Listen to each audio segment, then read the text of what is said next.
Hello guys, welcome back to our channel. This is Muskan from MK design studio. आज हम बात करने वाले हैं एलिमेंट्स ऑफ डिज़ाइन के। एलिमेंट्स ऑफ डिज़ाइन हर डिज़ाइनर के लिए इम्पॉर्टेंट है, whether it's graphic designing, whether it's fashion designing, whether it's interior designing. अगर आप डिज़ाइन फील्ड में हैं तो आपके लिए बहुत अच्छा पॉइंट है कि एलिमेंट्स ऑफ डिज़ाइन हर जगह यूज़ होता है। तो एलिमेंट्स ऑफ डिज़ाइन हमारे बेसिकली 8 हिस्सों में डिवाइडेड है: points, line, space and shape and form, light, colour, texture, pattern.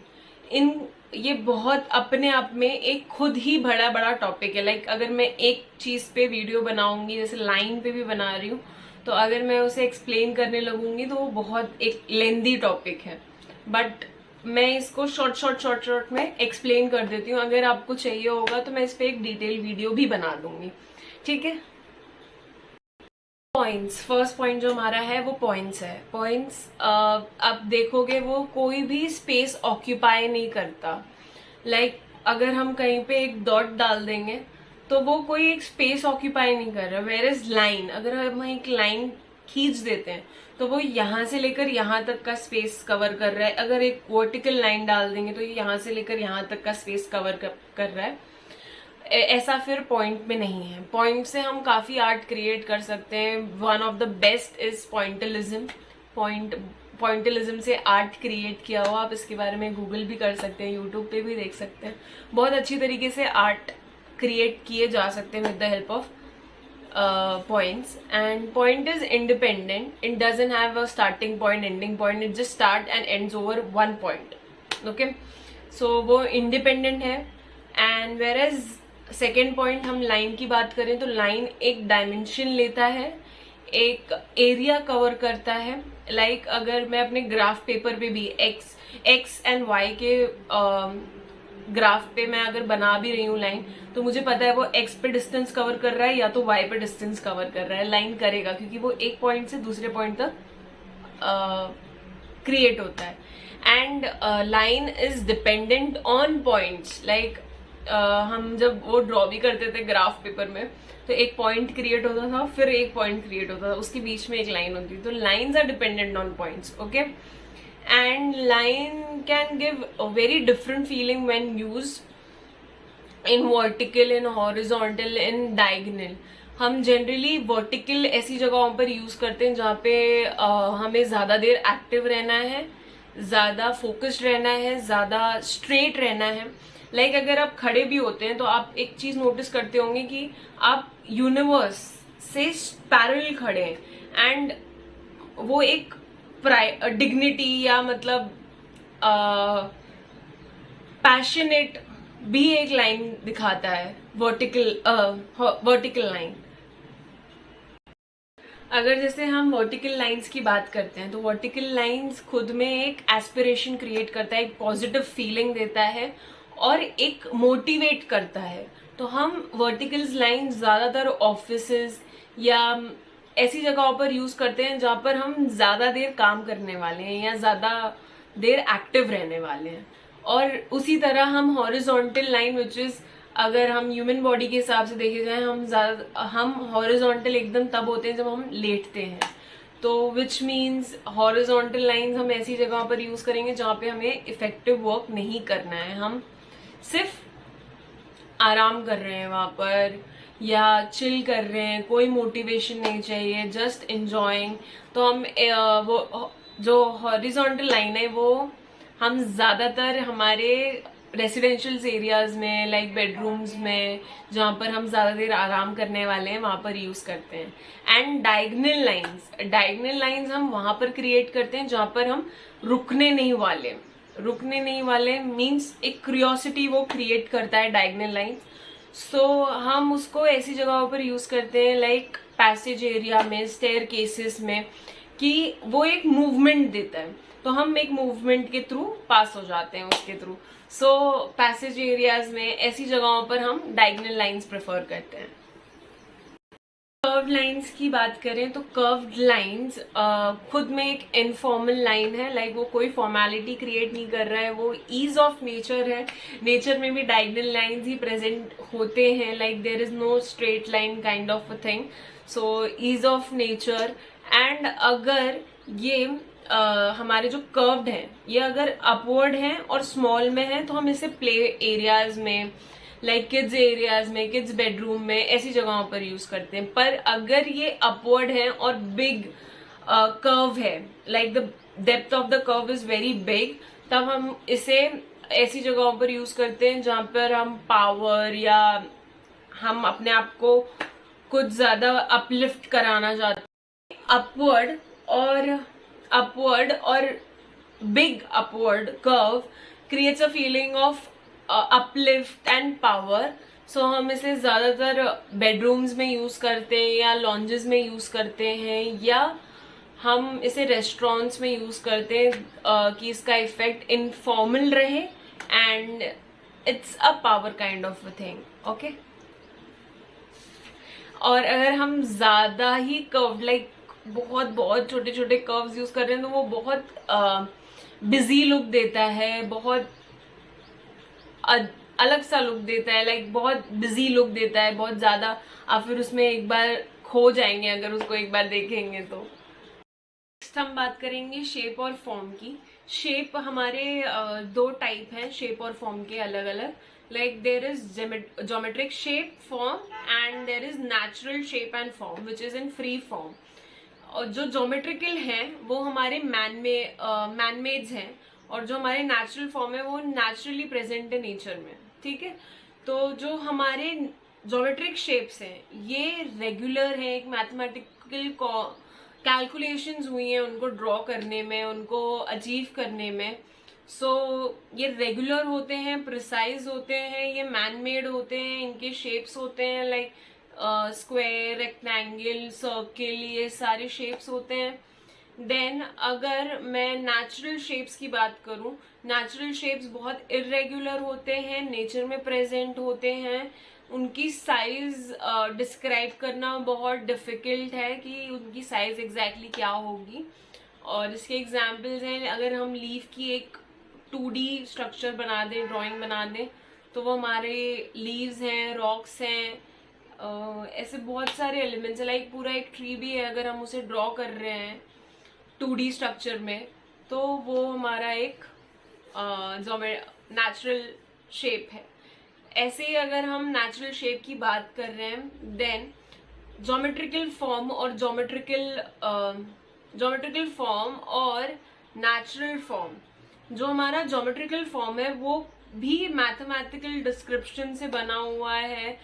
उसके ऑब्जेक्ट्स लाइक क्यूब, कोन, सिलिंड्रिकल, स्फीयर है, और ये मैनमेड ऑब्जेक्ट्स हैं।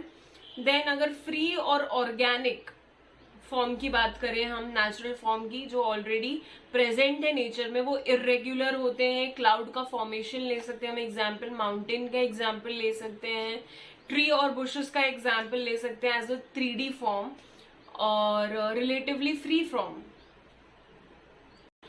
जैसे हमने हॉरिजॉन्टल लाइन, वर्टिकल लाइंस और डायगोनल लाइंस की बात की थी, वैसे ही हमारे पास फॉर्म्स भी हैं जो हॉरिजॉन्टल हैं, जो वर्टिकल हैं और जो डायगोनल्स हैं। हॉरिजॉन्टल फॉर्म सेम वही क्रिएट करते हैं जो हमारी हॉरिजॉन्टल लाइंस क्रिएट कर रही थी, रेस्ट और रिलैक्सेशन। तो हम हॉरिजॉन्टल फॉर्म कैसे क्रिएट कर सकते हैं? लाइक हम हमारी सीलिंग की हाइट जो है वो लो कर दें तो वो एक पूरा हॉरिजॉन्टल लुक दे देगी पूरे एरिया को, ये कर सकते हैं। दूसरा पॉइंट है, अगर हम विंडो की लेंथ ज्यादा बड़ा कर दें तो वो एक हॉरिजॉन्टल फॉर्म दे देगी वो एरिया में। ऐसे ही सेकंड है हमारा vertical form. Vertical form standing upright, ऐसी जगह पर जहां पर हम ज्यादा देर वर्क कर रहे हैं, ज्यादा देर मोटिवेट रहने वाले हैं, तो वर्टिकल हम कैसे अचीव कर सकते हैं? लाइक वी कैन हाइट जो है डोर की वो इंक्रीज कर दें, हाइट जो है विंडो की नीचे से और ऊपर से दोनों जगह से बड़ी बड़ी कर दें, एंड जो सीलिंग है हमारी उसको ऊपर कर दें एकदम, तो वो एरिया जो है हमारा, वो स्पेस जो है वो खुद भी एक वर्टिकल शेप ले ले।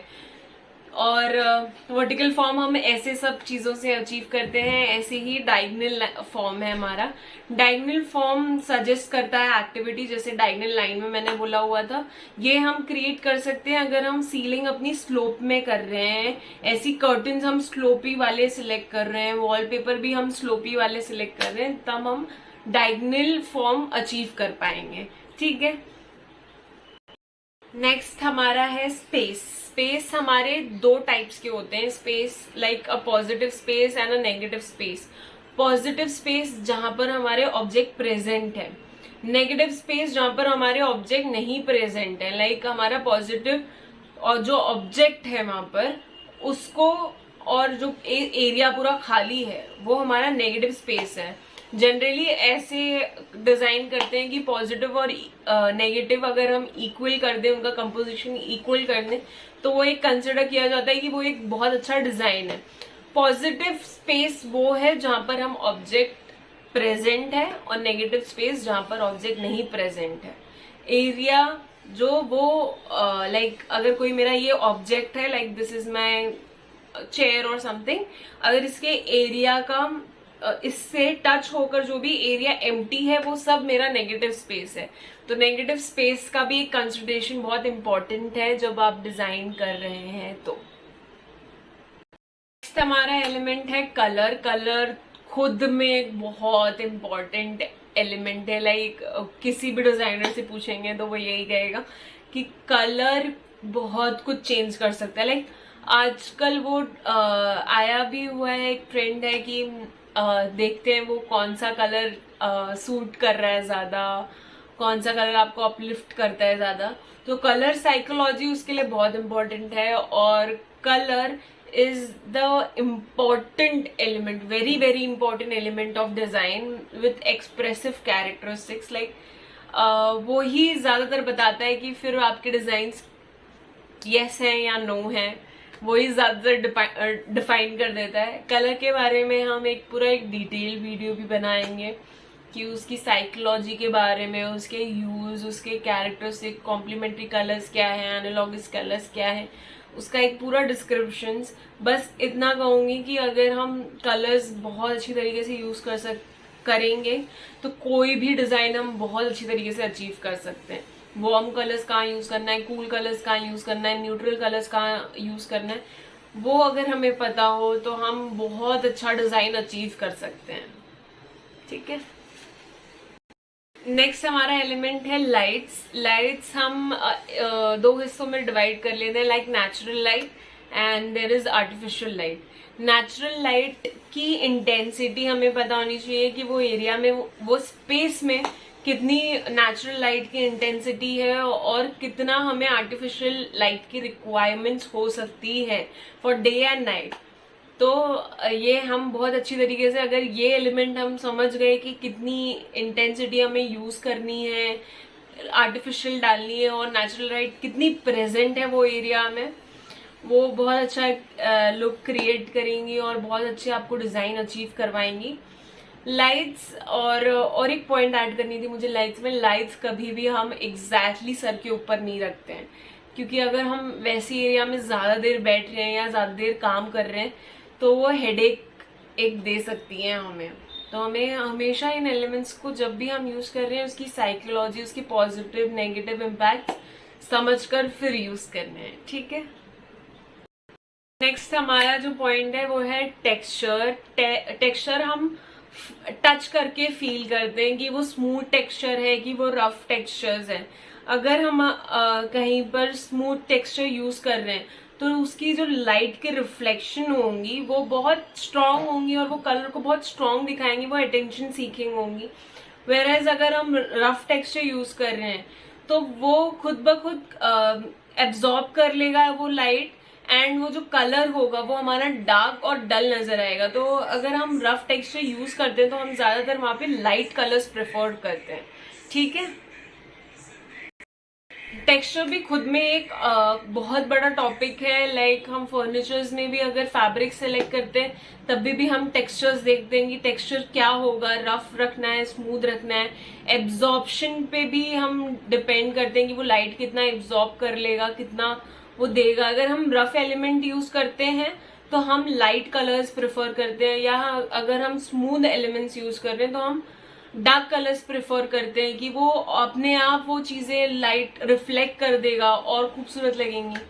तो ये सारी चीजों का हम ध्यान रखते हैं। टेक्सचर भी खुद में एक बहुत बड़ा टॉपिक है, मैं इसके बारे में एक एक करके स्पेसिफिकली एक वीडियो बनाने की कोशिश करूंगी, ठीक है। नेक्स्ट जो हमारा पॉइंट है वो है पैटर्न। अगर हम कोई भी एरिया को प्लेन छोड़ देंगे तो वो अच्छा नहीं लगेगा, वो ऑब्जर्वर कैच नहीं कर पाएगा, या हम उस जगह पर जब एंट्री करेंगे तो वो हमें उतना इफेक्टिव नहीं लगेगा या वो उतना खूबसूरत नहीं लगेगा, बेसिकली ये कह सकते हैं। तो हम ऐसी जगहों पर ऐसा कर सकते हैं कि पूरी वॉल पे या पूरी एरिया पे पैटर्न करने के बजाय हम थोड़ा एरिया पैटर्न कर दें और थोड़ा एरिया प्लेन कर दें, तो इससे अटेंशन भी सीख होगी और थोड़ा एरिया एक वार्मर लुक भी देगा और कामर लुक भी देगा, ठीक है। तो ऐसे ही हम पैटर्न्स बहुत जगहों पर, ऐसे काफी सारे रूल्स हैं कि जिनको हम ध्यान रखते हैं जब भी हम पैटर्न यूज करते हैं। लाइक एग्जांपल, अगर हमारे वॉल प्लेन है तो हम कर्टन्स कोशिश करते हैं कि वो पैटर्न में रहें, वो कुछ एक लुक ऐड करें। ऐसे ही फिर वाइस वर्सा भी कर सकते हैं कि अगर हमारे वॉल बहुत ज्यादा पैटर्न में है तब हम कर्टन्स जो अपने सिलेक्ट कर रहे हैं वो प्लेन कलर्स में सिलेक्ट करें। और ऐसा ही एक और पॉइंट है, अगर कि हम कारपेट और वॉल प्लेन रख रहे हैं तो हमारा जो 2/3 ऑफ द अपहोल्स्ट्री, लाइक जो हमारे फर्नीचर्स हैं उनके जो पैटर्न्स हो उसमें ज्यादा पैटर्न्स हो, अगर हम ये कर्टन्स और वॉल प्लेन रख रहे हैं कंप्लीटली। तो कलर भी जब हम यूज करें तो ऐसे एक चीज का और ध्यान रखना है पैटर्न में, अगर हम हर जगह सिर्फ पैटर्न्स ही देकर रख दे रहे हैं तो वो खूबसूरत नहीं लगेंगे, वो अच्छे नहीं लगेंगे, वो देखने में भी प्यारे नहीं लगेंगे। तो हमें थोड़ा पोर्शन ऐसा सिलेक्ट करना है कि थोड़ा पोर्शन प्लेन रहे, थोड़े पोर्शन में पैटर्न रहे। तो ऐसा एक बैलेंस लेके चलेंगे तब वो पैटर्न बहुत खूबसूरत दिखकर आता है और वो बहुत ज्यादा उठ जाता है। अगर इनमें से एलिमेंट्स ऑफ डिजाइन में से आप चाहते हैं, मैं वैसे तो खुद ही कोशिश करूंगी कि मैं हर एक टॉपिक के बारे में अलग अलग वीडियो बनाऊं। एंड अगर आप इसके किसी भी कोई भी डाउट है आपको, किसी भी चीज के बारे में आप पूछना चाहते हैं तो आप पूछ सकते हैं। और I hope you like this video. Okay, bye, have a nice day.